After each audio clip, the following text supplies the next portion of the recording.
ओम नमः शिवाय। हर हर महादेव। दोस्तों, स्वागत है आप सभी का शिव पुराण की कथा में। दोस्तों, आज हम 24वें दिन की कथा में भगवान विष्णु द्वारा पठित शिव सहस्त्र नाम स्तोत्र का पाठ करेंगे। आइए शुरू करते हैं।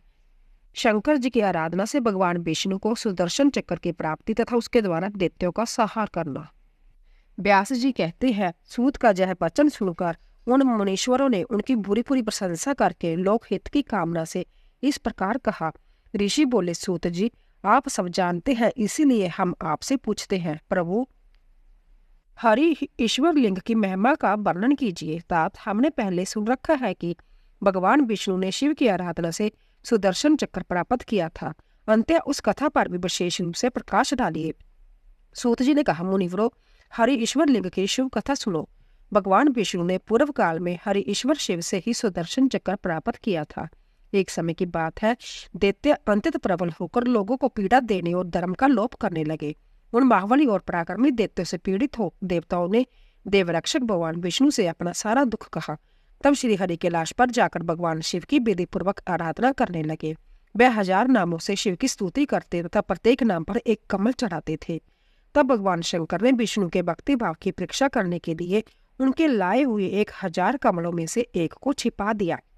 शिव की माया के कारण घटित हुई इस अवैध घटना का भगवान विष्णु को पता नहीं लगा। उन्होंने एक फूल कम जानकर उसकी खोज आरंभ की।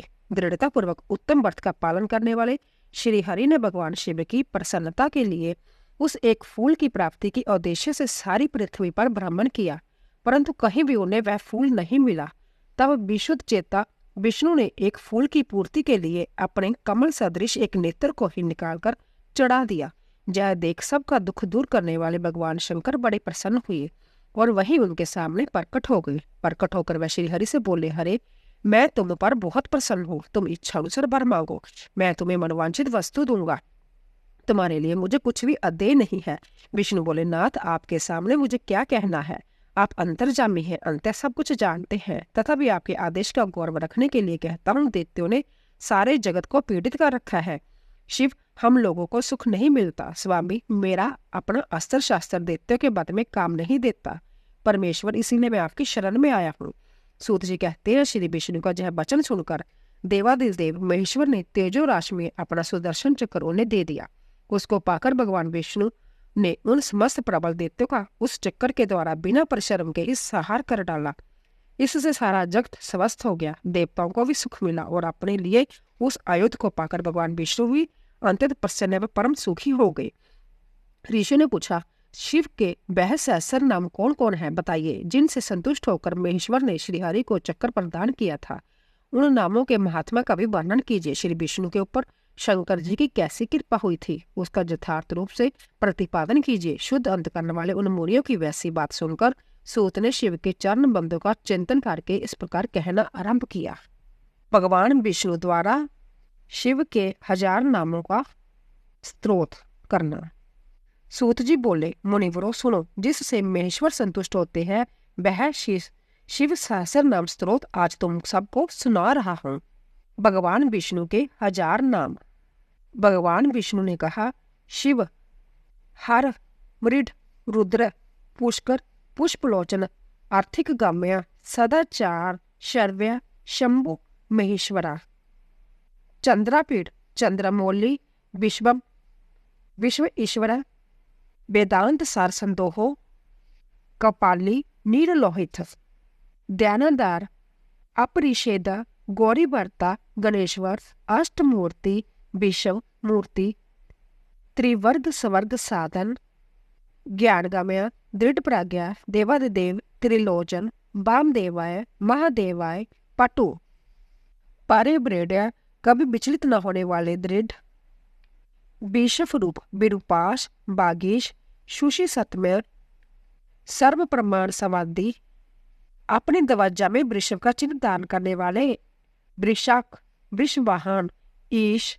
पिनाकी, खड़वागी, चित्रवेश, चिरंतन, पुराण आदि पुरुषोत्तम, तुमोहोर, महाजोगी, गोफ्ता, ब्रह्मा, दुर्जट्टी, कालकालय, कृतिवासा, सुबग, ओंकार स्वरूप अथवा पर्णव के वाच्यार्थ, पर्णवात्मक, बंधन रहित, उन्नतम, पुरुष, अंतर्जामी आत्मा, सेवन करने योग्य जोश्या, दुर्वासा, पुरुषासन, पाशुपत आदि दिव्य अस्त्र शस्त्र धारण करने वाले, दिव्य युद्ध, स्कंद गुरु, परमेष्टि, कारण के भी कारण, परा अतपर, आदि मध्य और अंत से रहित, अनादिम मध्य निधन, गिरीश, गिरिजादव, कुबेर बंधु, श्रीकंठ, लोक वर्णोत्तम, मृदु, समाधिदेव, कोदंडी, नीलकंठ, परशवदी, विशालाक्ष, मृगव्याध, सुरेश, सूर्यतापन,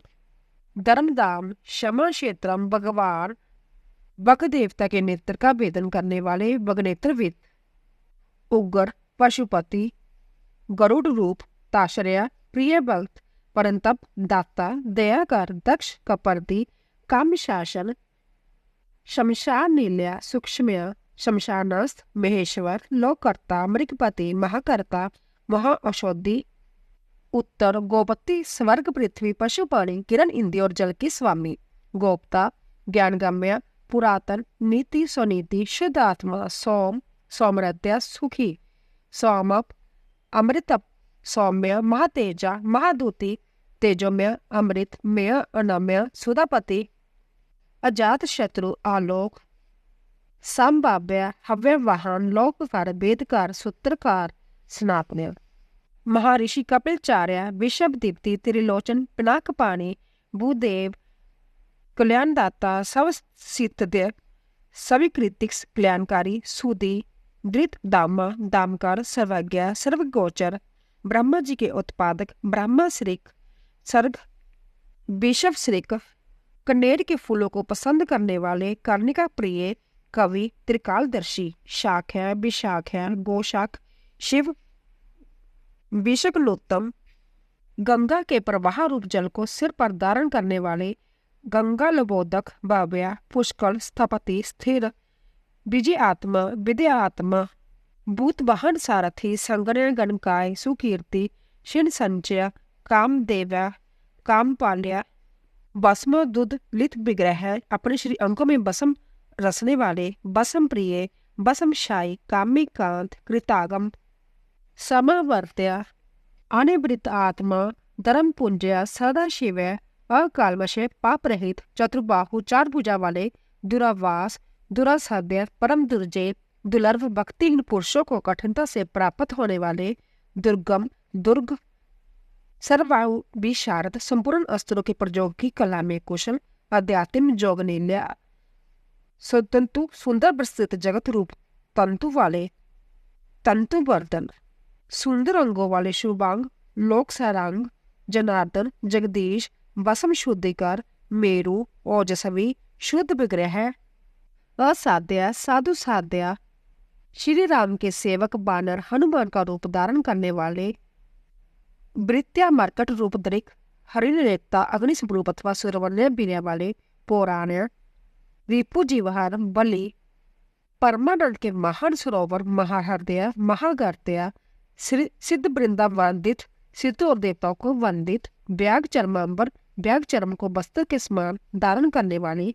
व्याली, महाभूत, महानिधि, अमृताश, अमृत बपू, पांचजन्य नामक शंख स्वरूप, प्रवंजन, पांच विषी तत्सवस्थया, प्रकृति, बुद्धि, हंकार, चक्षु क्षेत्र, ग्रान, रसना, त्वक, बाघ, पानी, पाजुपात उपस्थित, मन, शब्द, स्पर्श, रूप, रस, गंध, पृथ्वी, जल, तेज, बाजू और आकाश, इन 24 जड़ तत्वों से 25वें चेतन तत्व पुरुष में व्याप्त, पारिजात, पारावर, सुलभ, सुवर्त्या, शूर, ब्रह्मा, वेद निधि, निधि, वर्ण, शर्म, गुरु, वर्णी, शत्रुजित, शत्रुतापन, आश्रम, शंपन, शाम्य, ज्ञानवन्य, अचलेश्वर, प्रमाण भूत्या, दुर्गेय, सुरपर, सुपर्ण्य, बाजुबहान, दरुणधर, पिनाकदारी, दरुण वेद्या, गुण राशि, गुणाकार सदगुणों की खान, सत्या, सत्या पार अधीन, धर्म में विग्रह वाले, धर्मांग,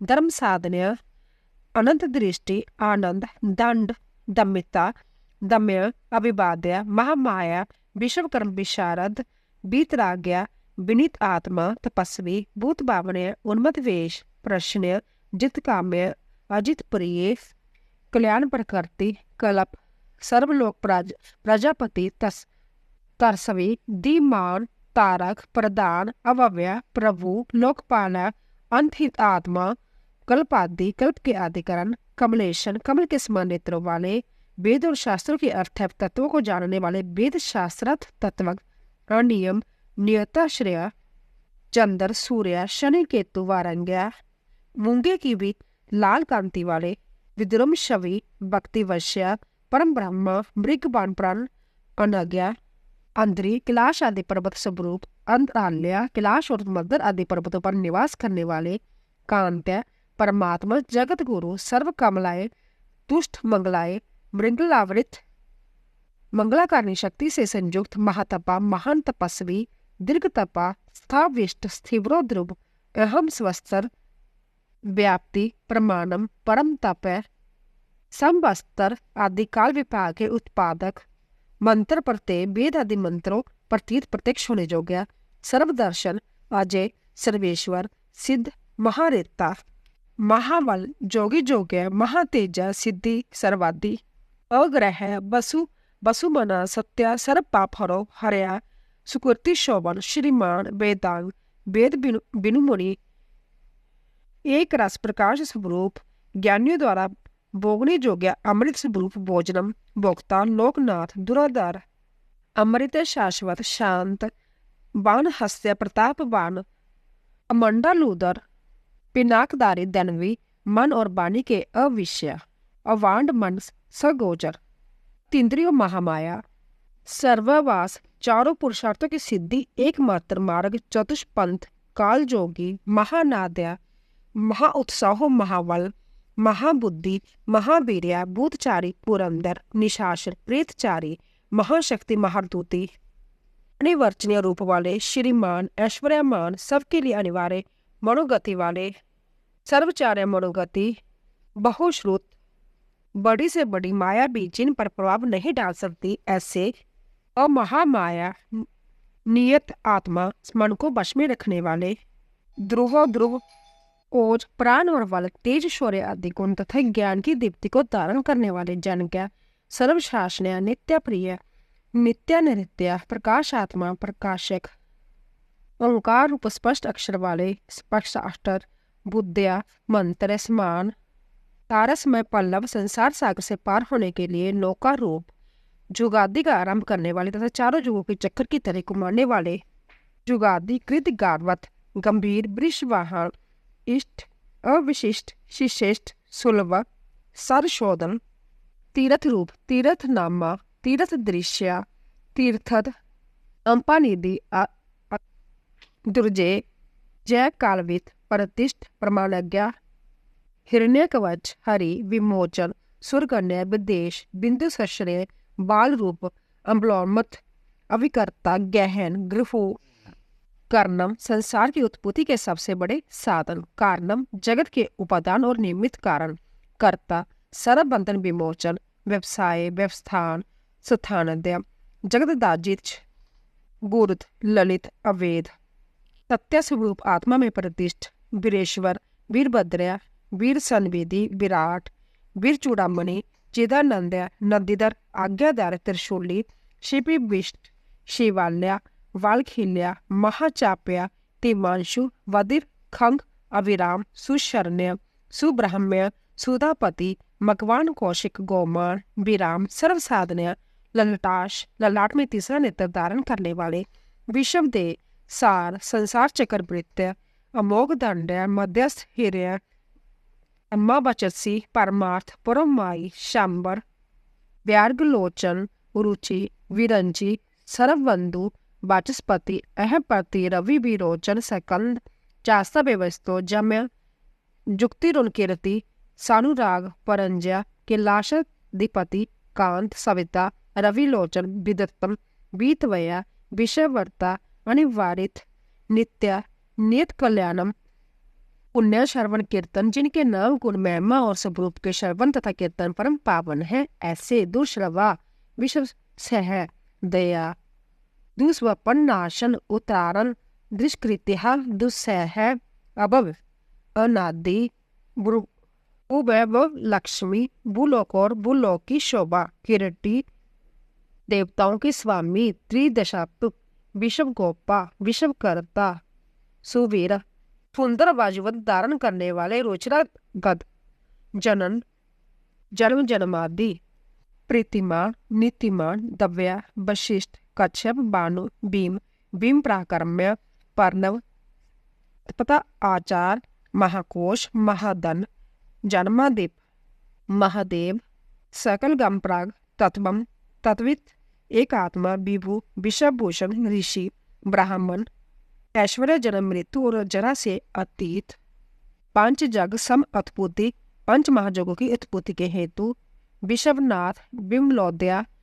आत्मजोनी, आदि अनंत से रहित, आनंदत, वत्सल, भक्त लोक कृदक, गायत्री वल्लभ, प्राशु, विश्वावास, प्रभाकार, शिशु, गिरित, सम्राट, सुषेण, सुश्रुहा, अमोघ संकल्प वाले महर्षि, कच्छप रूप, कुमुद, भूतल को आहत प्रदान करने वाले, चंद्रमा रूप, विगत जवार, चिंता रहित, अपने ही प्रकाश से प्रकाशित होने वाले, सुषम ज्योति स्वरूप, आत्म ज्योति, अचंचल, पिंगल, कपिल वर्ण की दाढ़ी मूछ रखने वाले, दुर्वासा मुनि के रूप में अवतरित, कपिल मशरू, बाल नेत्र, त्रिजत्नु, ज्ञान स्कोदो, महानीति, विश्व उत्पत्ति, उपलब्ध, भगो, विवस्वानिदित्या, जोगापार, दिव्य संपत्ति, कल्याणकारी गुण, कल्याण गुण नाम, पापा, पाप नाशक, पुण्य दर्शन, पुण्यजनक दर्शन वाले अथवा पुण्य से ही जिनका दर्शन होता है, उदार कीर्ति, अदोगी, सदोगी, सदसमन्य, नक्षत्र माली, नाकेश, सदृष्टान चक्र के आश्रया, पवित्र पापारी, मणिपुर, नवगति, हृदय कमल में स्थित शक्कर, शांत, वृषकपि, हरिहर, उष्ण, हलाहल विष की गर्मी से उष्णयुक्त, ग्रहपति, कृष्ण, समर्थ्य, अनर्थ नाशन, अधर्म शत्रु, अज्ञेय, पुरोहुत, पुरुषृत्या, ब्रह्म गर्व्य, वृद्ध गर्वा, धर्मदेनु, धनगम, जगदितेशी, सुगत, कुमार, कुशलागम, सुवर्ण के समान गौरव वाले तथा तेजस्वी, हिरण्य वर्णो, ज्योतिषमान, नाना भूत हृदय, दवनी, अराग, नेत्रों में दृष्टा रूप से विद्यमान, नयन अध्यक्ष, विश्वामित्र, धनवेश्वर, ब्रह्म ज्योति, वसुदामा, महाज्योति निरुत्तम, मातामह, मातृश्वा, नवसवान, सर्प में हार धारण करने वाले, नाग हार्द्रिक, पुलतस्य, पुलह, अगत्स्य, कुंभजन्म, अगत्स्य ऋषि, जातुकर्म्य, पराशर, निर्वारण, निर्वार, वैरंज्य, विष्टुश्रवा, आत्मभू, अनिरुद्ध, अत्रि, ज्ञानमूर्ति, महजशा, लोक विरह रागनी, वीर, चंड, सत्य पराक्रम, अलाकल्प, महाकल्प, कल्प वृक्ष, कलाधार, अलक, ऋष्णु, अचल, रोशिष्णु, विक्रमनथ, आजू, शब्दपति, बेगी प्लवन, वेगशाली तथा कूदने जा तैरने वाले, शिखी सारथी, रिलेप, अतिथि, शकर प्रमाथि, पासन, वासुश्रुबा, हयग्वाहा, परंतप्त, विषम भोजन, जपया, जरा दुश्मन, मोहित वर्ण वाले, अग्नि रूप, बृहदशभ,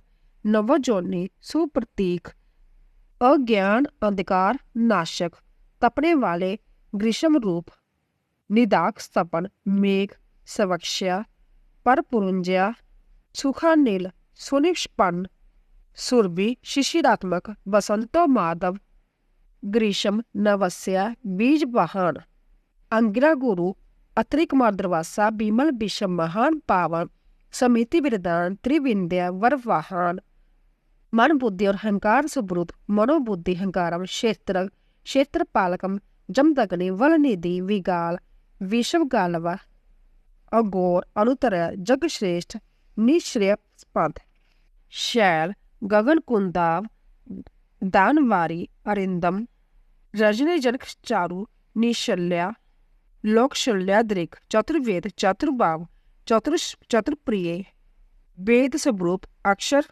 अमान्य, शिव सूत्र रूप, सामान्यम, तीर्थ देव शिवालय, बहुरूप, महारूप, सर्वरूप, चराचर, न्याय निर्णायको न्यायी, न्यायगाम्य निरंजन, सहस्र मुद्रा देवेंद्र, सर्वशास्त्र प्रवंजन, मुंड, विरूप, विक्रांत, दंडी दांत, गुणोत्तम, पिंगलाश, जन अध्यक्ष, नीलग्रीव, निर्माय, सहस्र बाहु, सर्वेश, शारम्य, सर्वलोकद्रिक, पद आसन, पर ज्योति, परम ग्रंथ फल की प्राप्ति करने वाले, अपनी नाभि से कमल को प्रकट करने वाले विष्णु रूप, पदम गर्भ, महागर्भ, विषम गर्भ, विचलक, विक्षशन, प्रावर्ग्या, वरद्या, वरने, महासवण्या, देवासुर गुरुदेव, देवासुर नमस्कृत, देवासुर महामित्र, देवासुर महेश्वर, देवासुरेश्वर, दिव्या, देवसुर महा आश्रया, देवादिदेव अचिंतन्य, देव देवा आत्म संभव, सवदोन्नी, असुर व्याग, देवसी दिवाकर, देवताओं के नायकों में सर्वश्रेष्ठ, सर्वदेवों उत्तम से उत्तम, शिव ज्ञानार्थ, श्रीमान, शिखी श्री पर्वत प्रिय, वज्रहस्त, सिद्ध खंडक, नरसिंह निपानत, ब्रह्मचारी, लोकाचारी, धर्माचारी, धनादीप नंदी, नंदीश्वर, आनंद, नगर वर्थदार, शोषी, लिंग दे के दृष्टा, सुर अध्यक्ष, जोगाध्यक्ष, जुगा बहर, सब धर्म, सब गर्त्या, स्वर्ग सवरया, स्वर में सवन, बाण अध्यक्ष, बीजकर्ता, धर्म कृदम संभव, दम, लोभ, सबके प्रयोजनों को जानने वाले, कल्याण निकेतन, शिव, अर्थ विशंभु, सर्वभूत महेश्वर, शमशान नील्या, तंक्यश, त्रिनेत्रधारी, सेतु, अनुपम रूप वाले, प्रतिमा कीर्ति, लौकिक एवं सुरपुष्ट प्रकाश से युक्त, त्रिव्यंकम, नागभूषण, अंधकारी, मगदेशी, विष्णु कंदपातन, हीन दोष, अक्षय गुण, दक्षारी, पुष दंपित, पूषा देवता के दांत तोड़ने वाले, दुर्जटी, खंड परशु, सकलो निशकल, अनज्ञा, अकाल, सकलादार, पांडुराभ, मृडो नाट्या, पूर्ण्य, पूरित्य पुण्य, सुकुमार, सुलोचन, तामगे प्रिय, पुण्य कीर्ति, अनाम्य, मनोजवय, तीर्थकर, जटिल, जीवितेश्वर, प्रलय काल में सबके जीवन का अंत करने वाले, जीवित अंतकार, नित्या भूसरेता, भूस्पराध्या, सदगति, सकृति, सिद्धि, सजाति, खलकंटक, कलादार, महाकालभूत, सत्याप्रायण, लोक लवान्य करता, लोक उत्तर सुखाल्या, चंद्र सजीवन शास्ता, लोक गुण, महादिव्या, लोक बंधु, लोकनाथ है, कर्तिज्ञ, कीर्ति भूषण, विनाश रहित अविनाशी, कांत, प्रजापति दक्ष का अंत करने वाले, सर्वशास्त्र वृत्तांबर, तेजमय दृष्टिदार, लोक नाम ग्रामणी, अनु, शुशि स्मृति, प्रसन्न आत्मा, दुर्जय, दुर्तिकर्म्य, ज्योतिमय, तेजोमय, जगन्नाथ, विश्वनाथ, निराकार, जलेश्वर, तुबवीन, महाकोप्य, विशोक, शोकनाशन, त्रिलोकप, त्रिलोकेश, सर्वशुद्धि और दोषज, अव्यक्त लक्षण वाले देवता, थूल सूक्ष्म रूप, प्रजाओं के पालक, वरशील, वरगुण, सार, मानदन, मय, ब्रह्मा, विष्णु प्रजापाल, हंस, हंसगति, व्या, वेद विदाता, दाता, सरस्ता, सृष्टिकर्ता, हर्ता, चतुर्मुख, सर्ववासी, सदा गति, हिय गर्भ, भूतपाल, भूपति, सदोगी, जोग विदोगी, ब्राह्मण प्रिय, देव प्रिय, देवानाथ, देवक, देवचिंतक, विषमाक्ष, विशाल लक्ष्य, वृषदो, वृषवर्तन, निर्मम, निरहंकार, मोह शून्य, निरुपर्दव, उपद्रव जा उत्पाद से दूर, दर्पहा दर्पद, दृप्त, सर्वतुर्प प्रवर्तिक, सहस्रजित, सहस्रों किरणों से प्रकाशमान, सूर्य रूप, सीनग्ध, प्रकृति दक्षिण, भूत भव्य भवननाथ, प्रभव, भूतिनाशन, अर्थ, अनर्थ, महाकोश, प्राय कार्य को सिद्ध करने की कला के एकमात्र विद्वान, निष्कंटक, कृतानंद, संव्य, कपट रहित होकर दूसरे के कपट को नष्ट करने वाले, सत्यवान, सात्विक, सत्य कीर्ति, स्नेहकृत, नागम, अकंपित, गुणग्राही, नेक आत्मा, नेक कर्मकृत, सुप्रीत्या, सुमुख, सूक्ष्म, सूकर, दक्षिणानील, नंदी से कंदर, दूर्या, प्रकट, प्रीतिवर्धन, अपराजित, सर्वसत्व्या, गोविंद्या, सतम वाहन, अद्वितीय, सबद्वितीय, सिद्ध, पूर्त मूर्ति, बराह को मारकर उसके दाढ़ रूपी श्रृंगों को धारण करने कारण श्रृंगी नाम से प्रसिद्ध। बलवान, एक नायक, श्रुति प्रकाश, श्रुतिमान, एक बंधु, नेक कृत। श्री बत्सधारी विष्णु के लिए मंगलकारी, श्री वत्स लिव शिवरंभ, शांत प्राद्या, समय जश, भूषय, भूषण भूति, बुत कृत्या, भूत बावन, अकम, भक्तिकाय, काला, नीललोहित, सत्यावर्त, महात्यागी, निरंतर शांत, नित्य शांति प्रायण। अर्थ वृत्ति वर्द्या, परोपकारी वर्ती एवं अविष्ट वरदाता, विरक्त, विशारद, शुंभक, शुभकर्ता, शुभ देने और करने वाले, शुभ नामा, शुभ संभव, अनर्थित, जाचना रहित, अगुण, साक्षी, अकर्ता, कनक प्रव्या, सब बाप, वृद्ध, मध्यस्थ, शत्रुनाशक, बिगड़नाशक, शिखंडे, कवचे शूली, जटे मुंडे च कुंडले, अमृत्य, सर्वदृक् सिहि, तेजो राशि मामने, असंख्य नाम रूप और गुणों से युक्त होने के कारण किसी के द्वारा मापे ना जा सकने वाले, असंख्य प्रेम आत्मा, वीर्यवान, वीर्य कोविद, विजोग आत्मा, भूत और भविष्य के ज्ञाता, मुनीश्वर स्वरूप, प्रावर मुनि ईश्वर, अनुत्तम, दुरदर्शम, सर्वोत्तम, दुर्जय, मधुर प्रिय दर्शनम, शरणम, सर्व शब्द ब्रह्म, संता गति, काल पक्षय, काल काल्या, बासुकी नाग को अपने हाथ में कंगन के समान धारण करने वाले, कंकणीकृत बासुकी, महेशवास, महिवर्ता, निष्कल, कलंक शून्य, बंधन रहित, विश्रृंखल। तुमने संतरणी आकाश में मणि के समान प्रकाशमान तथा भक्तों को भवसागर से तारने के लिए नौका सूर्या, धन्य, कृतकृत्या, सिद्धि, सिद्धि साधन, सिद्धिदातर, सिद्धि के साधक, विश्वत सर्वेत्या, सतुत्या, स्तुति के योग्या, चौड़ी छाती वाले, महाभुज, सर्वजोन्य, निर्व्या, नर नारायण के प्रेमी अथवा प्रेतम, नर नारायण प्रिय, निरिलोपो, निष्प्रंजमा, निर्व्या, विशिष्ट अंक वाले प्राणियों के पारकट्या हेतु, व्यंगनाशन, सतव्या, सतप्रिय, सत्रोता, व्यास मूर्ति, निरंकुश, मोक्ष प्राप्ति के निर्दोष उपाय रूप, विद्या राशि, रस प्रिय, प्रशांत बुद्धि, अशोषण, संग्रही, नित्या सुंदर, व्यय दुर्दया, ब्लैक चरमदारी, दात्रिश, शाकल्या, शर्वरीपति, परमार्थ गुणदत्त सूरी, आश्रित बत्सल, सोम, रसक, रसद और मस्त प्राणियों को सहारा देने वाले, सर्व सत्वावलंबन। इस प्रकार श्री हरि प्रतिदिन सहस्र नामों द्वारा भगवान शिव की स्तुति, सहस्र कमलों द्वारा उनका पूजन एवं प्रार्थना किया करते थे। एक दिन भगवान शिव की लीला से एक कमल कम हो जाने पर भगवान विष्णु ने अपना कमल लोपम नेत्र ही चढ़ा दिया। इस तरह उनसे पूजित एवं प्रसन्न हो शिव ने उन्हें चक्कर दिया और इस प्रकार कहा, हरे, सब प्रकार के अनर्थों की शांति के लिए तुम्हें मेरे स्वरूप का ध्यान करना चाहिए। अनेकानेक दुखों का नाश करने के लिए इस सहस्र नाम का पाठ करते रहना चाहिए तथा समस्त मनोरथों की सिद्धि के लिए सदा मैंने इस चक्कर को प्रयत्न पूर्वक धारण करना चाहिए। यह सभी चक्रों में उत्तम है। दूसरे भी जो लोग प्रतिदिन इस सहस्र नाम का पाठ करेंगे या कराएंगे, उन्हें स्वप्न में भी कोई दुख नहीं प्राप्त होगा। राजों की ओर से संकट प्राप्त होने पर यदि मनुष्य सांगोपांग विधि पूर्वक इस सहस्र नाम स्त्रोत का 100 बार पाठ करे तो निश्चय ही कल्याण का भागी होता है। यह उत्तम स्त्रोत रोग का नाशक, विद्या और धन देने वाला, संपूर्ण अविष्ट की प्राप्ति कराने वाला, पुण्यजनक तथा सदा ही शिव भक्ति देने वाला है। जिस फल के उद्देश्य से मनुष्य जहाँ इस श्रेष्ठ स्त्रोत का पाठ करे उसे निसंदेह प्राप्त कर लेंगे। जो प्रतिदिन सवेरे उठकर मेरी पूजा के पश्चात मेरे सामने इसका पाठ करता है, सिद्धि उससे दूर नहीं रहती। उसे इस लोक में संपूर्ण अविष्ट को देने वाली सिद्धि पूर्णतः प्राप्त होती है और अंत में वह सौज्य मोक्ष का बाकी होता है। इसमें संशय नहीं है। सूत जी कहते हैं, मुनीश्वरों, ऐसा कहकर सर्वदेवेश्वर भगवान रुद्र श्री हरि के अंग का स्पर्श किए और उनके देखते देखते वही अंतर्धान हो गए। भगवान विष्णु भी शंकर जी के वचन से तथा उस शुभ चक्र को पा जाने से मनी मन बड़े प्रसन्न हुए। फिर वे प्रतिदिन शंभु के ध्यान पूर्वक इस स्त्रोत का पाठ करने लगे।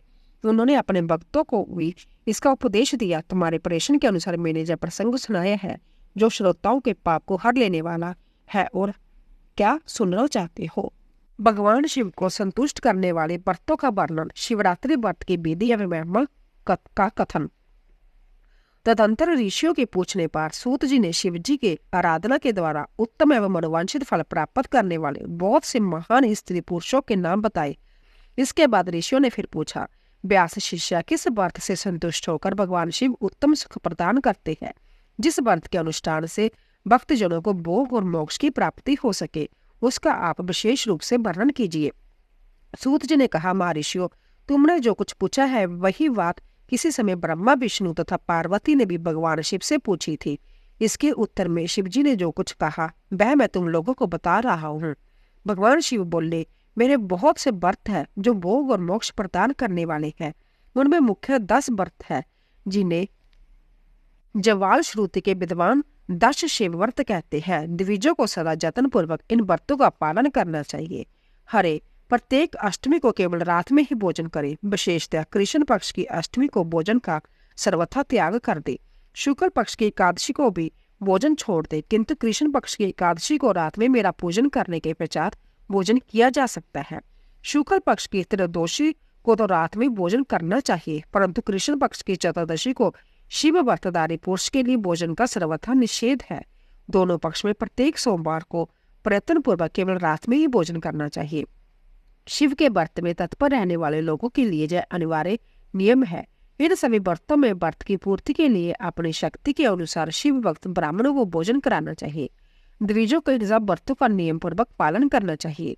जो द्विज इनका त्याग करते हैं वे चोर होते हैं। मुक्ति मार्ग में प्रवीण पुरुषों को मोक्ष की प्राप्ति करने वाले 4 व्रतों का नियम पूर्वक पालन करना चाहिए।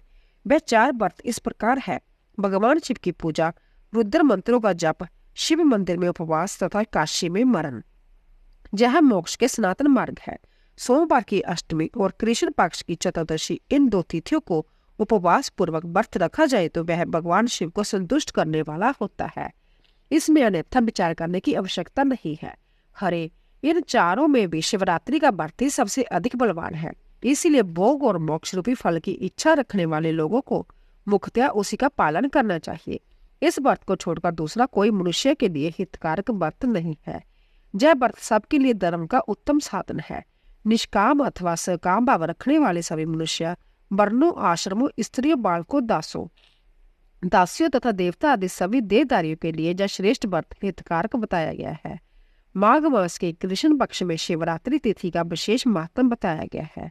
जिस दिन आधी रात के समय तक वह तिथि विद्यमान हो, उस दिन उसे व्रत के लिए ग्रहण करना चाहिए।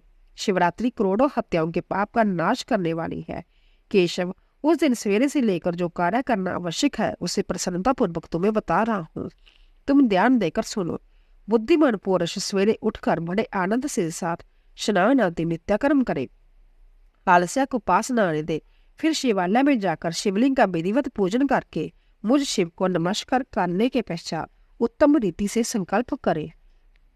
देवादिदेव महादेव नीलकंठ, आपको नमस्कार है। देव, मैं आपकी शिवरात्रि व्रत का अनुष्ठान करना चाहता हूँ। देवेश्वर, आपके प्रभाव से जब बात बिना किसी विघ्न बाधा के पूर्ण हो और काम आदि शत्रु मुझे पीड़ा न दे, ऐसा संकल्प करके पूजन सामग्री का संग्रह करे और उत्तम स्थान में जो शास्त्र प्रसिद्ध शिवलिंग हो उसके पास रात में जाकर संभ्या उत्तम विधि विधान का संपादन करे। फिर शिव के दक्षिण या पश्चिम भाग में सुंदर स्थान पर उनके निकट ही पूजा के लिए संचित सामग्री रखें। तदंतर श्रेष्ठ पुरुष फिर स्नान करे। स्नान के बाद सुंदर वस्त्र और उपवस्त्र धारण करके 3 बार आचमन करने के पश्चात पूजन आरंभ करे। जिस मंत्र के लिए जो द्रव्य नियत हो उस मंत्र को पढ़कर उसी द्रव्य के द्वारा पूजा करनी चाहिए। बिना मंत्र के महादेव जी की पूजा नहीं करनी चाहिए। गीत, वाद, नृत्य आदि के साथ भक्ति भाव से संपन्न हो रात्रि के प्रथम पहर में पूजन करके विद्वान पुरुष मंत्र का जप करे। यदि मंत्रक पुरुष उस समय श्रेष्ठ पार्थिव लिंग का निर्माण करे तो नित्य कर्म करने के पश्चात पार्थिव लिंग का ही पूजन करे। पहले पार्थिव बनाकर पीछे उसकी विधिवत स्थापना करे। फिर पूजन के पश्चात नाना प्रकार के स्त्रोतों द्वारा भगवान वृषभध्वज को संतुष्ट करे। बुद्धिमान पुरुष को चाहिए कि उस समय शिवरात्रि व्रत के महात्म का पाठ करे। श्रेष्ठ भक्त अपने व्रत की पूर्ति के लिए उस महात्म को श्रद्धापूर्वक सुने। रात्रि के चारों पहरों में 4 पार्थिव लिंगों का निर्माण करके आवाहन से लेकर विसर्जन तक क्रमशः उनकी पूजा करे और बड़े उत्सव के साथ प्रसन्नता पूर्वक जागरण करे। प्रातः काल स्नान करके पुण्य वह पार्थिव शिव का स्थापन और पूजन करे। इस तरह व्रत को पूरा करके हाथ जोड़ मस्तक झुकाकर बारंबार नमस्कार पूर्वक भगवान शंभु से इस प्रकार प्रार्थना करे। प्रार्थना एवं विसर्जन। महादेव, आपकी आज्ञा से मैंने जो व्रत ग्रहण किया था स्वामी, वह परम उत्तम व्रत पूर्ण हो गया है। अंत अब उसका विसर्जन करता हूँ। देवेश्वर शर्व, यथाशक्ति किए गए इस व्रत से आप आज मुझ पर कृपा करके संतुष्ट हो। फिर शिव जी को पुष्पांजलि समर्पित करके विधि पूर्वक दान दे। फिर शिव जी को नमस्कार करके व्रत संबंधी नियम का विसर्जन कर दे। अपनी शक्ति के अनुसार शिव भक्त ब्राह्मणों विशेषतः सन्यासियों को भोजन कराकर पूर्णतः संतुष्ट करके समय भी भोजन करे। हरे, शिवरात्रि को प्रत्येक प्रहर में श्रेष्ठ शिव भक्तों को जिस प्रकार विशेष पूजा करनी चाहिए उसे मैं बताता हूँ, सुनो। प्रथम प्रहर में पार्थिव लिंग की स्थापना करके अनेक सुंदर उपचारों द्वारा उत्तम भक्ति भाव से पूजा करे। पहले गंध पुष्पादि 5 द्रव्यों द्वारा सदा महादेव जी की पूजा करनी चाहिए। उस द्रव्य से संबंध रखने वाले मंत्र को उच्चारण करके पृथक पृथक वह द्रव्य समर्पित करे। इस प्रकार द्रव्य समर्पण के पश्चात भगवान शिव को जलधारा अर्पित करे। विद्वान पुरुष चढ़े हुए द्रव्य को जलधारा से ही उतारे। जलधारा के साथ साथ 108 मंत्र का जप करके वहां निर्गुण सगुण रूप से शिव का पूजन करे। गुरु से प्राप्त हुए मंत्र द्वारा भगवान शिव की पूजा करे।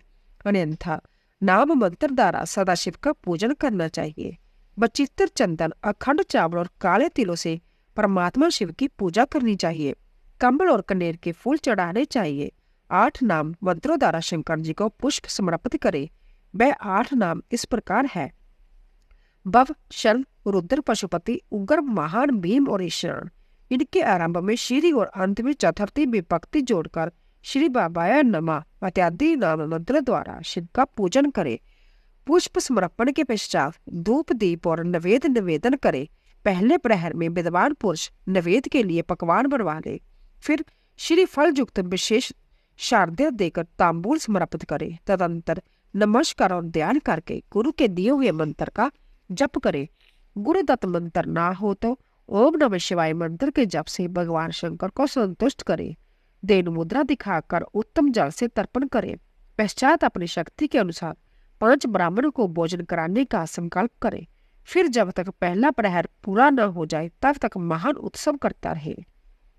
दूसरा प्रहर आरंभ होने पर पुण्य भोजन के लिए संकल्प करे अथवा एक ही समय चारों प्रहरों के लिए संकल्प करके पहले प्रहर की भांति पूजा करता रहे। पहले पूर्वोक्त द्रव्यों से पूजन करके फिर जलधारा समर्पित करे। प्रथम प्रहर की अपेक्षा दुगने मंत्रों का जप करके शिवजी की पूजा करे। पूर्वोक्त तिल जो तथा कमल पुष्पों से शिव की अर्चना करे।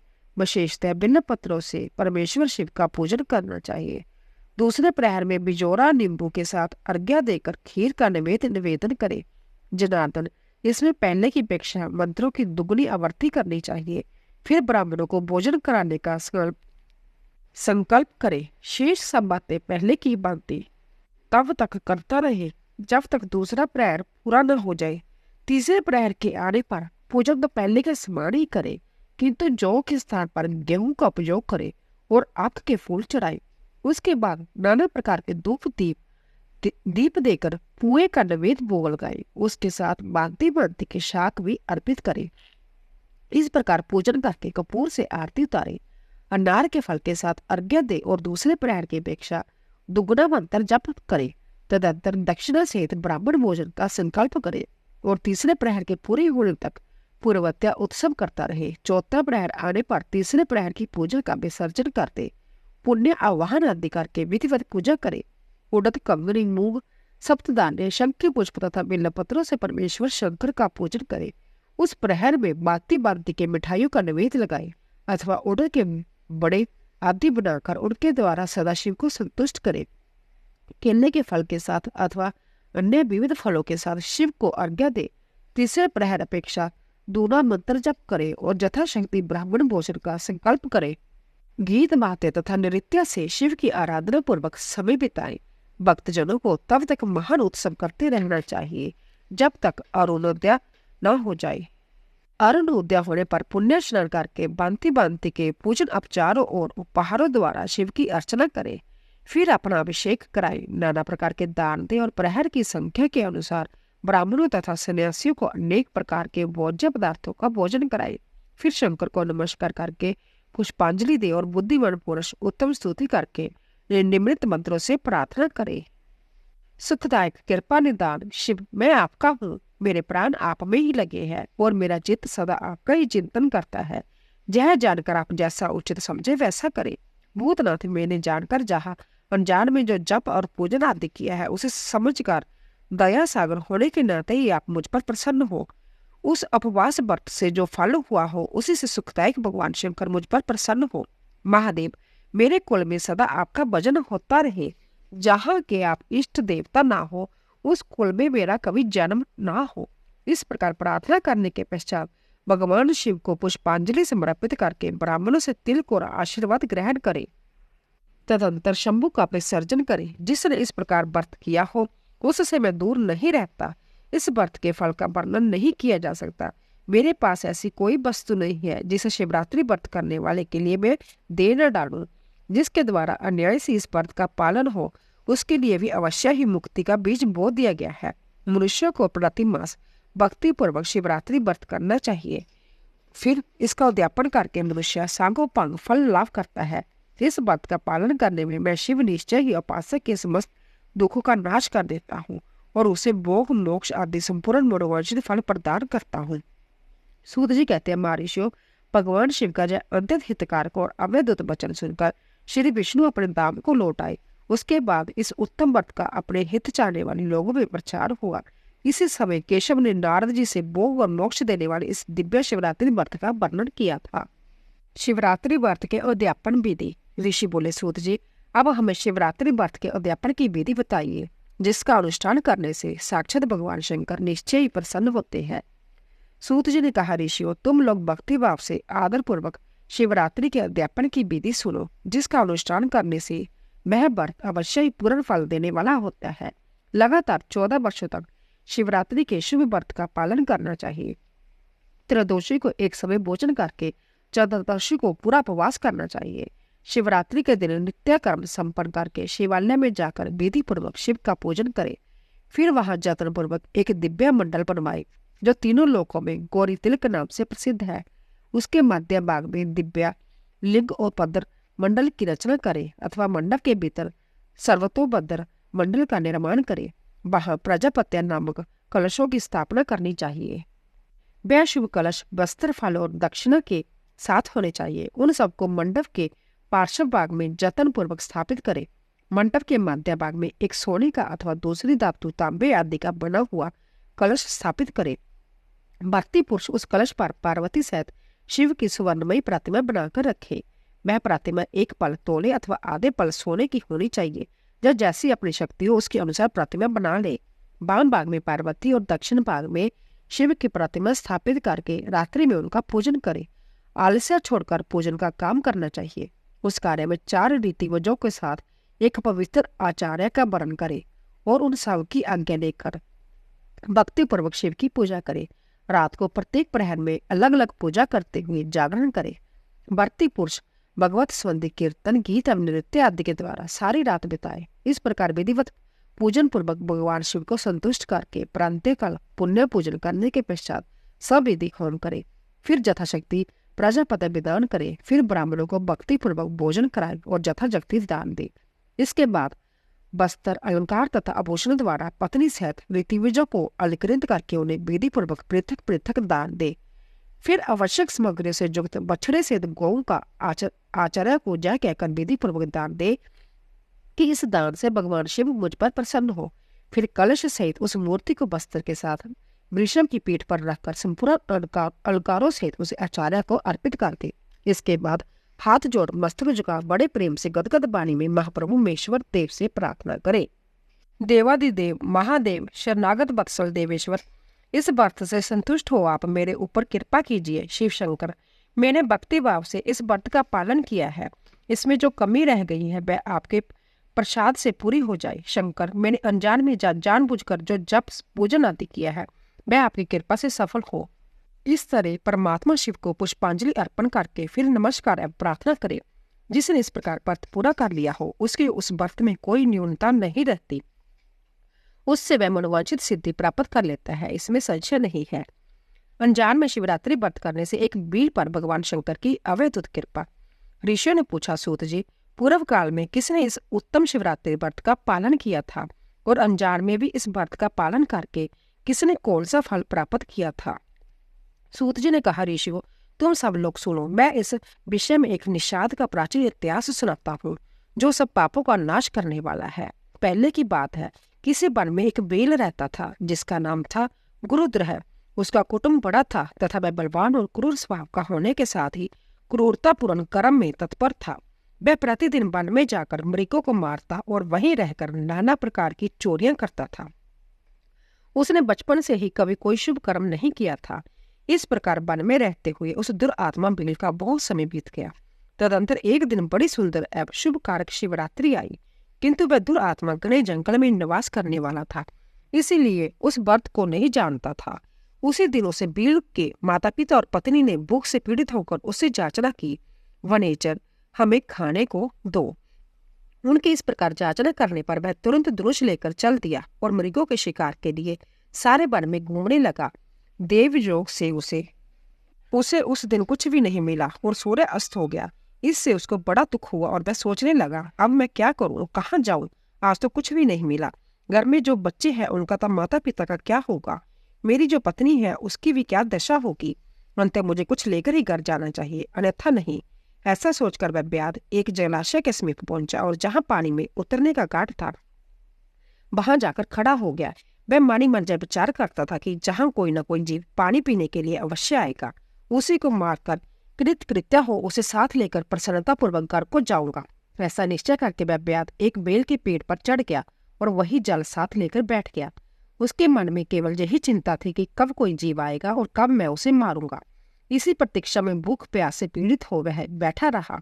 उस रात के पहले पहर में एक प्यासी हिरनी वहां आई, जो चकित होकर जोर जोर से चौंकड़ी भर रही थी। ब्राह्मणों, उस मृग को देखकर ब्याध को बड़ा हर्ष हुआ और उसने तुरंत ही उसके वध के लिए अपने धनुष पर एक बाण का संधान किया। ऐसा करते हुए उसके हाथ के धक्के से थोड़ा सा जल और बेलपत्र नीचे गिर पड़े। उस पेड़ के नीचे शिवलिंग था। उक्त जल और बेलपत्र से शिव की प्रथम प्रहर की पूजा संपन्न हो गई। उस पूजा के मातम से उस ब्याध का बहुत सा पातक तत्काल नष्ट हो गया। वहां होने वाली खड़खड़ाहट की आवाज को सुनकर हरणी ने ब्याध से ऊपर की ओर देखा। ब्याध को देखते ही वह व्याकुल हो गई और बोली। मृगी ने कहा, ब्याध, तुम क्या करना चाहते हो, मेरे सामने सच सच बताओ। हरणी ने वह बात सुनकर ब्याध से कहा, आज मेरे कुटुंब के लोग भूखे हैं, अंत तुमको मारकर उनकी भूख मिटाऊंगा, उन्हें तृप्त करूंगा। ब्याध का वह दारुण वचन सुनकर तथा जिसे रोकना कठिन था, उस दुष्ट बेल को बाण ताने देखकर मृगी सोचने लगे कि अब मैं क्या करूं, कहाँ जाऊं, अच्छा कोई उपाय रचते हूं। ऐसा विचार कर उसने वहां इस प्रकार कहा। मृगी बोली, बेल, मेरे मांस से तुमको सुख होगा। इस अनर्थकारी शरीर के लिए इससे अधिक महान पुण्य का कार्य और क्या हो सकता है। उपकार करने वाली प्राणी को इस लोक में जो पुण्य प्राप्त होता है उसका 100 वर्षों में भी वर्णन नहीं किया जा सकता। परंतु इस समय मेरे सब बच्चे मेरे आश्रम में ही है। मैं उन्हें अपनी बहन को अथवा स्वामी को सौंप कर लौट आऊंगी। वनेचर, तुम मेरी इस बात को मिथ्या न समझो, मैं फिर तुम्हारे पास लौट आऊंगी, इसमें संशय नहीं है। सत्य से ही धरती टिकी हुई है, सत्य से समुद्र अपनी मर्यादा में स्थित है और सत्य से ही निर्जरों से जल की धाराएं गिरती रहती है। सत्य में ही सब कुछ स्थित है। सूत जी कहते हैं, मृगी के ऐसा कहने पर भी जब ब्याध ने उसकी बात नहीं मानी, तब उसने अंततः विस्मित एवं व्यावित हो पुण्य इस प्रकार कहना आरंभ किया। मृगी बोली, ब्याध, सुनो, मैं तुम्हारे सामने ऐसी शपथ खाती हूँ जिससे घर जाने पर मैं अवश्य तुम्हारे पास लौट आऊंगी।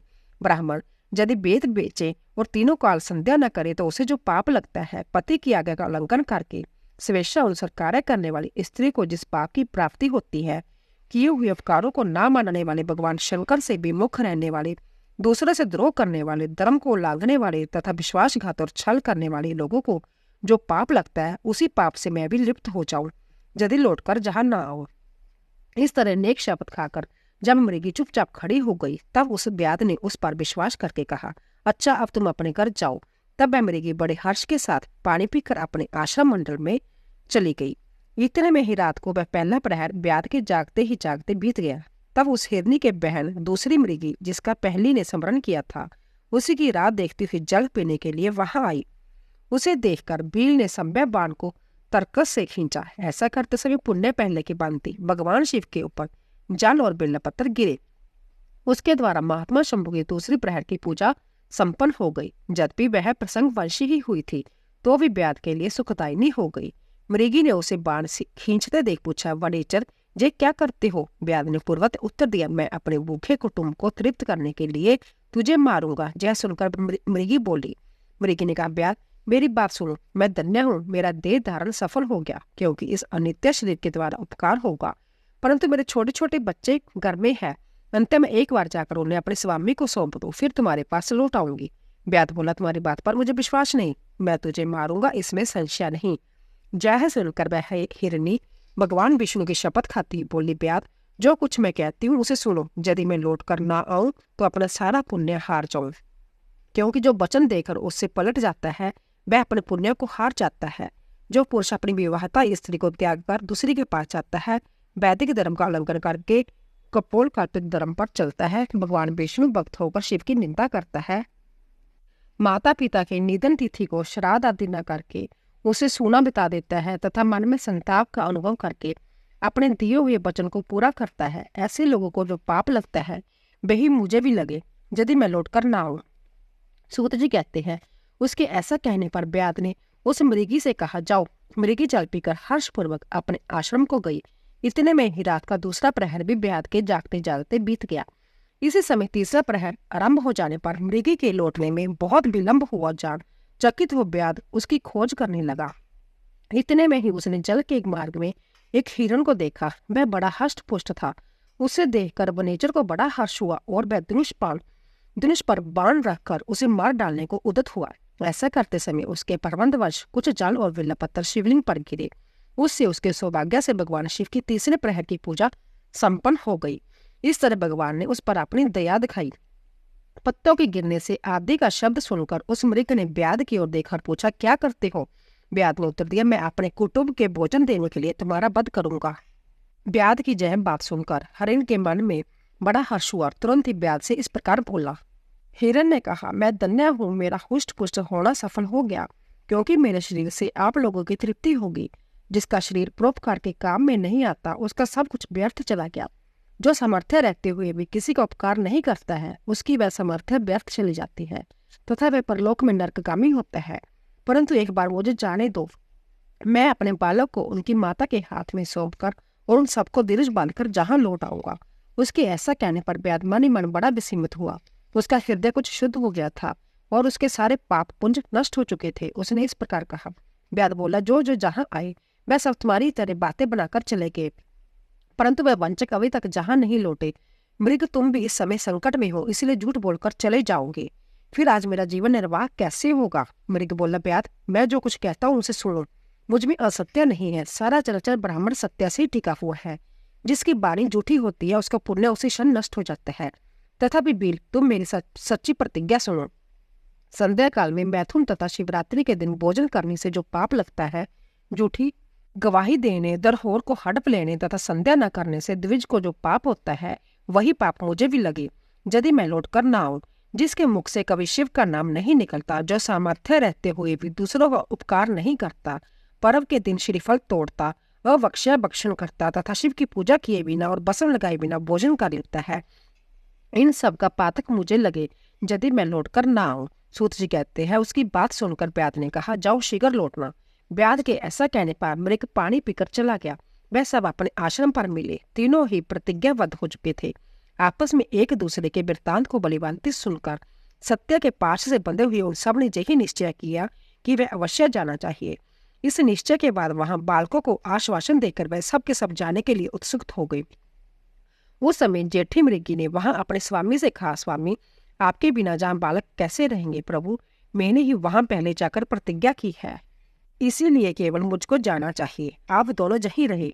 उसकी जब बात सुनकर छोटी मृगी बोली, बहन मैं तुम्हारी सेविका हूँ, इसीलिए आज मैं ही ब्याद के पास जाती हूँ, तुम जही रहो। जय सुनकर मृग बोला, मैं ही वहां जाता हूँ, तुम दोनों जहाँ रहो, क्योंकि शिशुओं की रक्षा माता से ही होती है। स्वामी की जय बात सुनकर उन दोनों मृगियों ने धर्म की दृष्टि से उसे स्वीकार नहीं किया। वह दोनों अपने पति से प्रेम पूर्वक बोली, प्रभु, पति के बिना इस जीवन को धिक्कार है। तब उन सबने अपने बच्चों को संतावना देकर उन्हें पड़ोसियों के हाथों में सौंप दिया और संध्या शीघ्र ही उस स्थान को प्रस्थान किया जहां वह ब्याद श्रोमणी उनकी प्रतीक्षा में बैठा था। उन्हें जाते देख उनके वह सब बच्चे भी पीछे पीछे चले आए।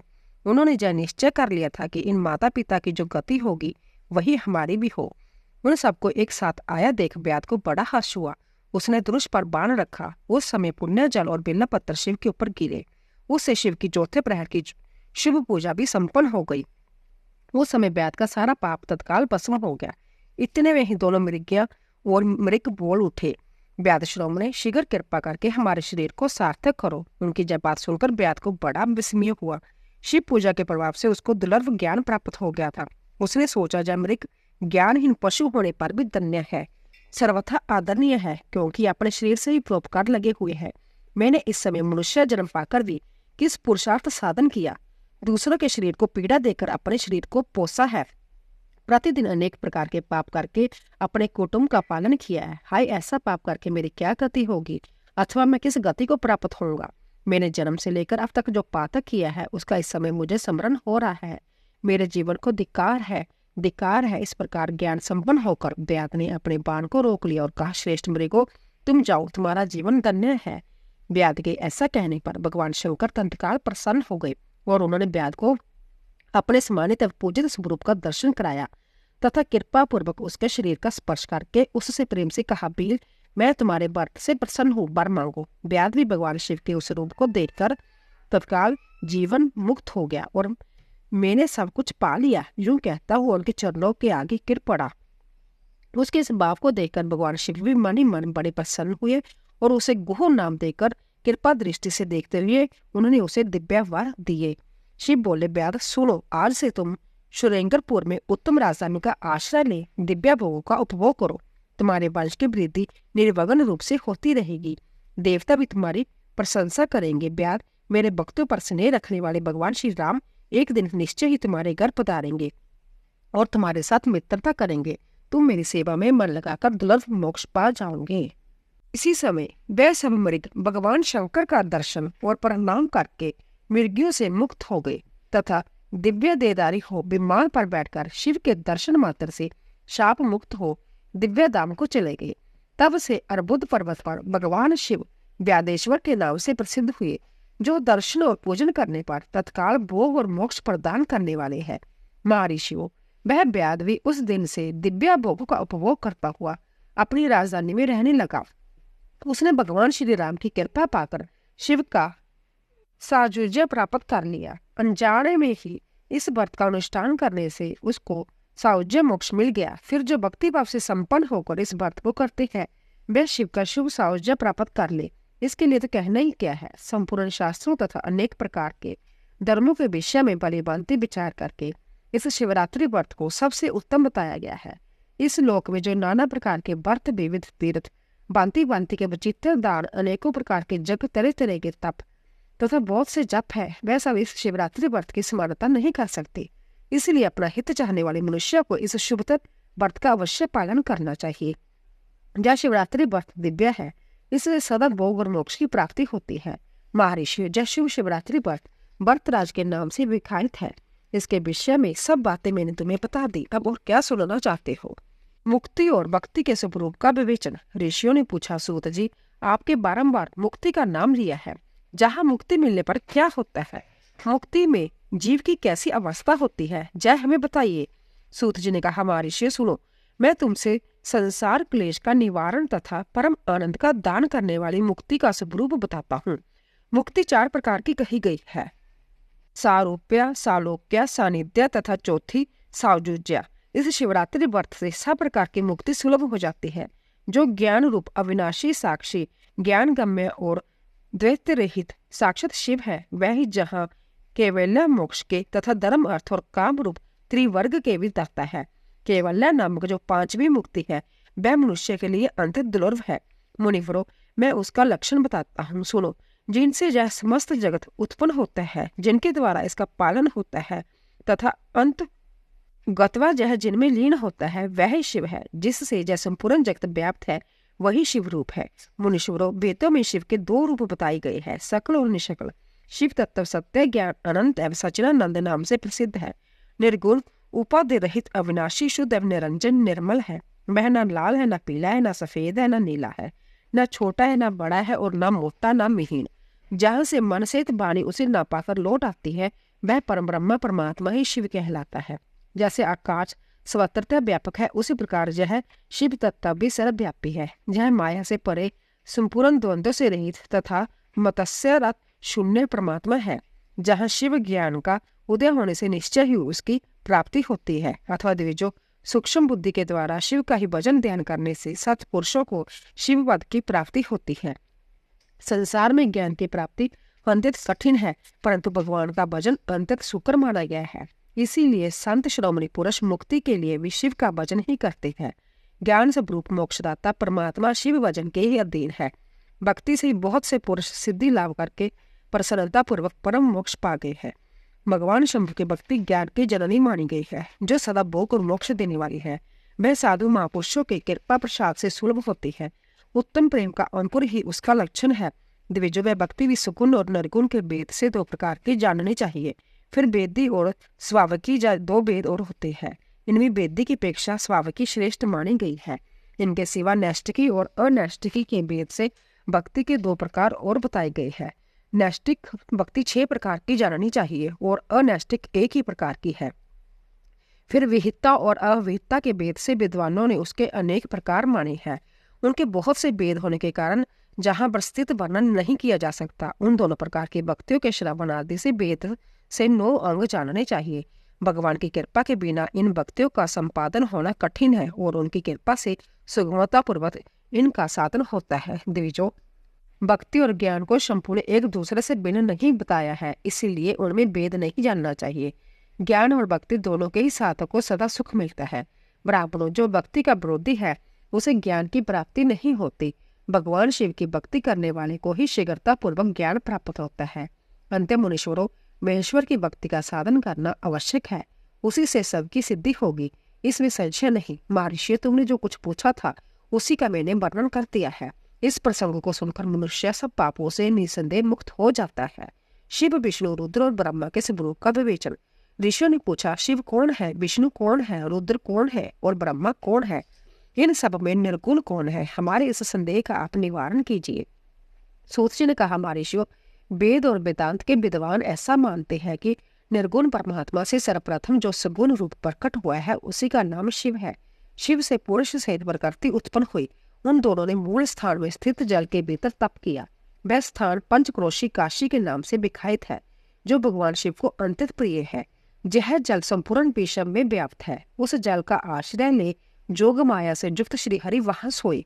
नार अर्थात जल को यन निवास स्थान बनाने के कारण फिर नारायण नाम से प्रसिद्ध हुए और प्रकृति नारायणी कहलाई। नारायण के नाभि कमल से जिनकी उत्पत्ति हुई वह ब्रह्मा कहलाते हैं। ब्रह्मा ने तपस्या करके जिनका साक्षात किया उन्हें विष्णु कहा गया है। ब्रह्मा और विष्णु के विवाद को शांत करने के लिए निर्गुण शिव ने जो रूप प्रकट किया है उसका नाम महादेव है। उन्होंने कहा, मैं शंभु ब्रह्मा जी के ललाट से प्रकट होऊंगा। इस कथन के अनुसार समस्त लोगों पर अनुग्रह करने के लिए जो ब्रह्मा जी के ललाट से प्रकट हुए हैं उनका नाम रुद्र हुआ। इस प्रकार रूप रहित परमात्मा सबके चिंतन का विषय बनने के लिए साकार रूप में प्रकट हुए। वह ही साक्षात भक्त वत्सल शिव है। तीनों गुणों से भिन्न शिव में तथा गुणों के दाम रुद्र में उसी तरह वास्तविक भेद नहीं है जैसे सुवर्ण और उसके आभूषण में नहीं है। दोनों के रूप और कर्म समान है। दोनों समान रूप से भक्तों की उत्तम गति प्रदान करने वाले हैं। दोनों समान रूप से सबके सेवनीय है तथा नाना प्रकार के लीला विहार करने वाले हैं। व्यान्यक प्राकार में रुद्र सर्वथा शिव रूप ही है। भक्तों के कार्य की सिद्धि निमित्त विष्णु और ब्रह्मा की सहायता करने के लिए प्रकट हुए हैं। अन्य जो देवता जिस कर्म से प्रकट हुए हैं उसी कर्म से लय को प्राप्त होते हैं, परंतु रुद्रदेव उसी तरह लीन नहीं होते। उनका साक्षात शिव में ही लय होता है। जहाँ प्राकृतिक प्राणी रुद्र में मिलकर ही लय को प्राप्त होते हैं, परंतु रुद्र इनमें मिलकर लय को नहीं प्राप्त होते। यह भगवती श्रुति का उपदेश है। सब लोग रुद्र का भजन करते हैं किंतु रुद्र किसी का भजन नहीं करते। वह भक्त वत्सल होने के कारण कभी कभी अपने आप भक्तजनों का चिंतन कर लेते हैं। जो दूसरे देवता का भजन करते हैं वह उसी में लीन होते हैं। इसीलिए वह दीर्घ काल तक बाद रुद्र में लीन होने का अवसर पाते हैं। जो कोई रुद्र के भक्त है वह तत्काल शिव हो जाते हैं। अंत उनके लिए दूसरे की अपेक्षा नहीं रहती। यही सनातन श्रुति का संदेश है। द्विजो, अज्ञान अनेक प्रकार का होता है, परंतु विज्ञान एक ही स्वरूप है। वह अनेक प्रकार का नहीं होता। उसको समझने का प्रकार मैं बताऊंगा, तुम लोग आदर पूर्वक सुनो। ब्रह्मा से लेकर तृण पर्यंत जो कुछ भी जान देखा जाता है वह सब शिव रूपी है।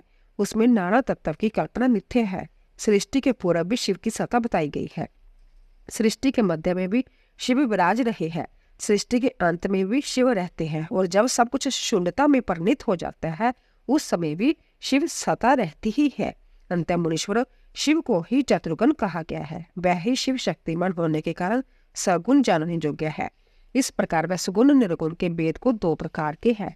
जिन शिव ने ही भगवान विष्णु को संपूर्ण सनातन वेद अनेक वर्ण अनेक मात्रा तथा अपना ध्यान एवं पूजन दिए हैं, वह ही संपूर्ण विद्याओं के ईश्वर है। ऐसी सनातन श्रुति है। अतएव शंभु को वेदों का पारकट्य तथा वेदपत्ति कहा गया है। वह ही सब पर अनुग्रह करने वाले साक्षात शंकर है। कर्ता वर्ता हर्ता साक्षी तथा निर्गुण भी वह ही है।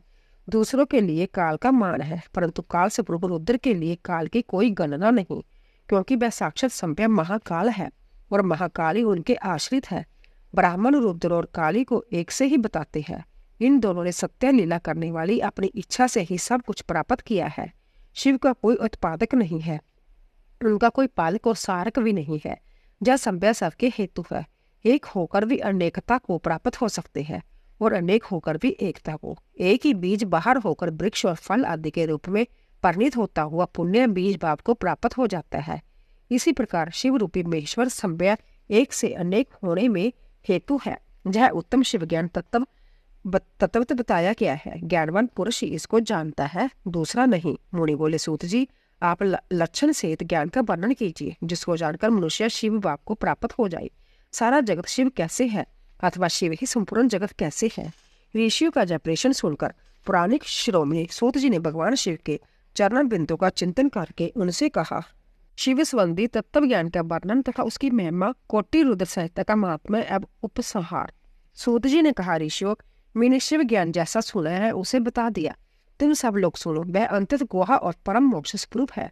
ब्रह्मा, नारद, सनकादि मुनि, व्यास तथा कपिल, इनके समाज में इन्हीं लोगों ने निश्चय करके ज्ञान का जो स्वरूप बताया है उसी को यथार्थ ज्ञान समझना चाहिए। संपूर्ण जगत शिव में है। जय ज्ञान सदा अनुशीलन करने योग्य है। सर्वज्ञ विद्वान को यह निश्चित रूप से जानना चाहिए कि शिव सर्वमय है। ब्रह्मा से लेकर तृण पर्यंत जो कुछ जगत दिखाई देता है वह सब शिव ही है। वह महादेव जी ही शिव कहलाते हैं। जब उनकी इच्छा होती है तब वह इस जगत की रचना करते हैं। वह ही सबको जानते हैं, उनको कोई नहीं जानता। वह इस जगत की रचना करके संव्य इसके भीतर प्रविष्ट होकर भी इससे दूर है। वास्तव में उनका इसमें प्रवेश नहीं हुआ, क्योंकि वह निर्लिप्त सच्चिदानंद स्वरूप है। जैसे सूर्य आदि ज्योतियों का जल में प्रतिबिंब पड़ता है, वास्तव में जल के भीतर उनका प्रवेश नहीं होता। उसी प्रकार साक्षात शिव के विषय में समझना चाहिए। वस्तुतः तो वह संव्य ही सब कुछ है। मतभेद ही अज्ञान है, क्योंकि शिव से बिन किसी द्वैत वस्तु की सत्ता नहीं। संपूर्ण दर्शनों में मतभेद ही दिखाया जाता है, परंतु वेदांती नित्य अद्वैत तत्व का ज्ञान वर्णन करते हैं। जीव परमात्मा शिव का ही अंश है, परंतु अविद्या से मोहित होकर अवश हो रहा है और अपने को शिव से भिन्न समझता है। अविद्या से मुक्त होने पर वह शिव ही हो जाता है। शिव सबको व्याप्त करके स्थित तो है और संपूर्ण जंतुओं में व्यापक है। वह जड़ और चेतन सबके ईश्वर होकर संभव सबका कल्याण करते हैं। जो विद्वान पुरुष वेदांत मार्ग का आश्रय ले उनके साक्षात के लिए साधना करता है, उसे वह साक्षात रूप फल अवश्य प्राप्त होता है। व्यापक अग्नि तत्व प्रत्येक काष्ठ में स्थित है, परंतु जो उस काष्ठ का मंथन करता है वही असदिग्ध रूप में अग्नि को प्रकट करके देखता है। उसी तरह जो बुद्धिमान जहाँ भक्ति आदि साधनों का अनुष्ठान करता है उसे अवश्य शिव का दर्शन प्राप्त हो जाता है। इसमें संशय नहीं। सर्वत्र केवल शिव है, शिव है, शिव है, दूसरी को वस्तु नहीं। वह शिव ब्रह्म से ही सदा नाना रूपों में वासित होते हैं। जैसे समुद्र, मिट्टी अथवा सुवर्ण यह उपाधि भेद से नाना तत्व को प्राप्त होते हैं, उसी प्रकार भगवान शंकर भी उपाधियों से ही अनेक रूपों में वासते हैं। कार्य और कारण में वास्तविक भेद नहीं होता, केवल ब्रह्म में भरी हुई बुद्धि के द्वारा ही उसमें भेद की प्रतीति होती है। ब्रह्म दूर होते ही भेद बुद्धि का नाश हो जाता है। जब बीज से अंकुर उत्पन्न होता है तब वह नाना तत्वों को प्रकट करता है। फिर अंत में वह बीज रूप में ही उपस्थित होता है और अंकुर नष्ट हो जाता है। ज्ञानी बीज रूप में ही स्थित है और नाना प्रकार के विकार अंकुर रूप है। उन विकार स्वरूप अंकुरों की निवृत्ति हो जाने पर पुरुष फिर विज्ञानी रूप में स्थित होता है। इसमें अन्यथा विचार नहीं करना चाहिए। सब कुछ शिव है और शिव ही सब कुछ है। शिव तथा संपूर्ण जगत में कोई भेद नहीं है। फिर क्यों कोई अनेकता देखता है और क्यों एकता ढूंढता है? जैसे एक ही सूर्य नामक ज्योति जल आदि उपाधियों में विशेष रूप से नाना प्रकार के दिखाई देती है, उसी तरह प्रकार शिव भी है। जैसे आकाश स्वतंत्र व्यापक होकर भी स्पर्श आदि बंधन में नहीं आता, उसी प्रकार व्यापक शिव भी कहीं नहीं बंधते। अहंकार से युक्त होने के कारण शिव का अंश जीव कहलाता है। उस अहंकार से मुक्त होने पर वह साक्षात शिव है। कर्मों के भोग में लिप्त होने के कारण जीव तुच्छ है और निर्लिप्त होने के कारण शिव महान है। जैसे एक की सुवर्ण आदि चांदी आदि से मिल जाने पर कम कीमत का हो जाता है, उसी प्रकार अहंकार युक्त जीव अपना महत्व खो बैठता है। जैसे क्षार आदि से शुद्ध किया हुआ उत्तम सुवर्ण आदि पूर्वत्य बहुमूल्य हो जाता है, उसी प्रकार संस्कार विशेष से शुद्ध होकर जीव भी शुद्ध हो जाता है। पहले सदगुरु को पाकर भक्ति भाव से युक्त हो शिव बुद्धि से उनका पूजन और स्मरण आदि करे। गुरु में शिव बुद्धि करने से सारे पाप आदि मल शरीर से निकल जाते हैं। उस समय अज्ञान नष्ट हो जाता है और मनुष्य ज्ञानवान हो जाता है। उस अवस्था में अहंकार मुक्त निर्मल बुद्धि वाला जीव भगवान शंकर के प्रसाद से पुण्य शिव रूप हो जाता है। जैसे दर्पण में अपना रूप दिखाई देता है, उसी तरह उसे स्वतंत्र शंभु का साक्षर होने लगता है। वे ही जीवन मुक्त कहलाता है। शरीर गिर जाने पर वह जीवन मुक्त ज्ञानी शिव में मिल जाता है। शरीर परबंध के अधीन है। जो उस देह के अभिमान से रहित है उसे ज्ञानी माना गया है। जो शुभ वस्तु को पाकर हर्ष से खिल नहीं उठता, अशुभ को पाकर क्रोध या शोक नहीं करता तथा सुख दुख आदि सभी द्वंद्वों में समभाव रखता है, वह ज्ञानवान कहलाता है। आत्मचिंतन से तथा तत्वों के विवेक से ऐसा प्रयत्न करे कि शरीर से अपनी पृथकता का बोध हो जाए। मुक्ति की इच्छा रखने वाला पुरुष शरीर एवं उसके अभिमान को त्याग कर अहंकार शून्य एवं मुक्त हो सदा शिव में विलीन हो जाता है। अध्यात्म चिंतन एवं भगवान शिव की भक्ति या ज्ञान के मूल कारण है। भक्ति से साधन विषयक प्रेम की उपलब्धि बताई गई है। प्रेम से श्रवण होता है, श्रवण से सत्संग प्राप्त होता है और सत्संग से ज्ञानी गुरु की उपलब्धि होती है।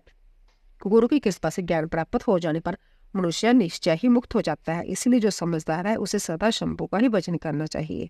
जो अनन्य भक्ति से युक्त होकर शंभु का भजन करता है उसे अंत में अवश्य ही मोक्ष प्राप्त हो जाता है। अंत मुक्ति की प्राप्ति के लिए भगवान शंकर से बढ़कर दूसरा कोई देवता नहीं है।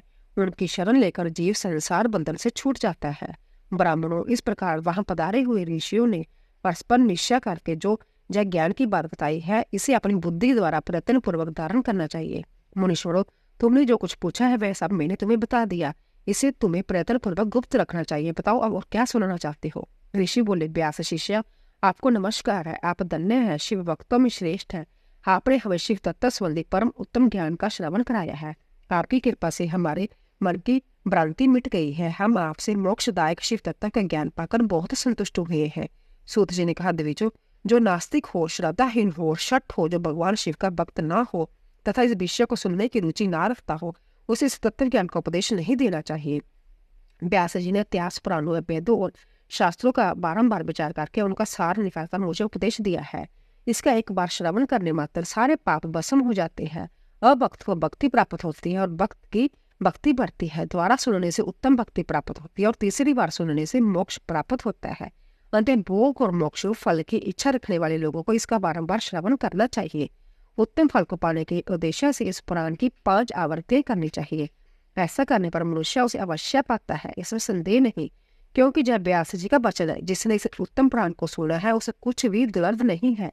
जय शिव विज्ञान भगवान शंकर को अत्यंत प्रिय है, जब भोग और मोक्ष देने वाला तथा शिव भक्ति को बढ़ाने वाला है।